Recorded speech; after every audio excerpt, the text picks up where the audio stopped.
യോഗക്ഷേമ സഭയുടെ 50-ാം വാർഷികം ഹിരൺമയം 2026 4ാമത് പരിപാടിയായ സാരഥി സംഗമം നടന്നു. ഇരിങ്ങാലക്കുട നമ്പൂതിരീസ് കോളേജിൽ നടന്ന പരിപാടി മുല്ലനേഴി ശിവദാസൻ, നെടുമ്പള്ളി അരണനെല്ലൂർ ഗോവിന്ദൻ നമ്പൂതിരിപ്പാട്, പാറശ്ശേരി നാരായണൻ, ഗിരിജ എടമന, സംസ്ഥാന ട്രഷറർ TK ശ്രീകുമാർ എന്നിവർ ചേർന്ന് ഭദ്രദീപം തെളിയിച്ചു.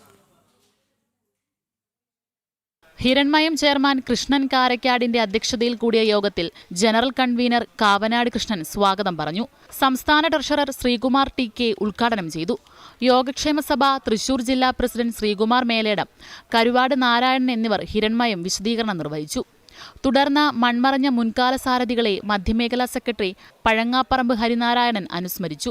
യോഗക്ഷേമ സഭ തൃശൂർ ജില്ലാ വനിതാ യുവജന വിഭാഗം മുൻകാല ഭാരവാഹികൾക്ക് ആദരപത്രം നൽകി ജില്ലാ പ്രസിഡന്റ് ആദരിച്ചു. പ്രോഗ്രാം കൺവീനർ KD ദാമോദരൻ, വനിതാ വിഭാഗം ജില്ലാ പ്രസിഡന്റ് ഇന്ദു കുറുശാരൂർ, യുവജന വിഭാഗം ജില്ലാ പ്രസിഡന്റ് ശ്രീകൃഷ്ണൻ പന്തൽ, യോഗത്തിൽ ജില്ലാ സെക്രട്ടറി ദേവൻ കറേക്കാട് തുടങ്ങിയവർ സംസാരിച്ചു. ജനം, തൃശൂർ.